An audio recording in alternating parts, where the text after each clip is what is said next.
പാലപ്പം ഉണ്ടാക്കാനായിട്ട് 2 കപ്പ് അരിയെടുത്ത് നല്ലപോലെ കഴുകി വെള്ളമൊക്കെ നല്ലപോലെ കളഞ്ഞതിന് ശേഷം അരിയെടുത്ത് അതേ ഗ്ലാസ്സിന് തന്നെ 1 ഗ്ലാസ് ചോറും 1 ഗ്ലാസ് തേങ്ങയും 3 സ്പൂൺ പഞ്ചസാരയും 2 1/2 ഗ്ലാസ് വെള്ളം ഒഴിച്ച് നല്ലപോലെ കൈകൊണ്ട് മിക്സ് ആക്കിയതിന് ശേഷം ഒരു 5 മണിക്കൂർ അവിടെ കുതിരാൻ വേണ്ടി മാറ്റി വെക്കുക.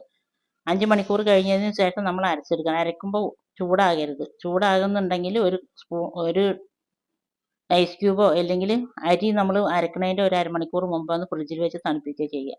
അരച്ചതിന് ശേഷം ആവശ്യത്തിനുള്ള ഉപ്പിട്ട് കൈകൊണ്ട് നല്ലപോലെ ഒരു 5 മിനിറ്റ് മിക്സ് ആക്കി എടുക്കുക. അതിന് ശേഷം ഇവിടെ നല്ല തണുപ്പാണ്. അപ്പോൾ അതുകൊണ്ട് ഞാൻ കുക്കറിൽ കുറച്ച് വെള്ളം ചൂടാക്കിയിട്ട് അതിലാണ് മാവ് ഇറക്കി വെച്ചിരിക്കുന്നത്. ഇതിൻ്റെ ഫുൾ ഡീറ്റെയിൽ ആയിട്ടുള്ള വീഡിയോ ഞാൻ നമ്മുടെ ചാനലിൽ അപ്ലോഡ് ചെയ്തിട്ടുണ്ട്.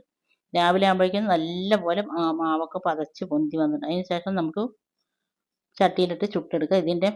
അപ്പത്തിൻ്റെ ഞാനിതിൽ ഈസ്റ്റോ സോഡാപ്പൊടിയോ തേങ്ങാവെള്ളമോ പുളിച്ച മാവോ ഒന്നും ചേർത്താണ്ടാണ് ഈ അപ്പം ഉണ്ടാക്കിയത്. അപ്പം മാവ് കഴിയുന്നവരെ ചുട്ടപ്പോൾ നല്ല അടിപൊളി അപ്പം തന്നെയായിരുന്നു. ഇതിൻ്റെ ഡീറ്റെയിൽഡ് വീഡിയോ നമ്മുടെ ചാനലിൽ, പിന്നെ അതിൻ്റെ ഒപ്പം ഉണ്ടാക്കിയ മട്ടൻ കുറുമയായിരുന്നു. അതിൻ്റെ രണ്ടിൻ്റെ വീഡിയോ നമ്മൾ ഇട്ടിട്ടുണ്ട്. കാണാൻ താല്പര്യമുള്ളവരുണ്ടെങ്കിൽ ഇതിൻ്റെ താഴെ പ്ലേ ബട്ടൺ പോലത്തെ ഒരു ചിഹ്നം കാണും, അതിൽ തൊട്ടിട്ട് വേണം ഫുൾ വീഡിയോ നിങ്ങൾക്ക് കിട്ടും. വീഡിയോ ഇഷ്ടമായി എല്ലാവരും സബ്സ്ക്രൈബ് ചെയ്യാനും ലൈക്ക് ചെയ്യാനും ഒന്നും മറന്നു പോകരുത്. അപ്പോൾ ഓക്കെ, താങ്ക് യു, ബൈ.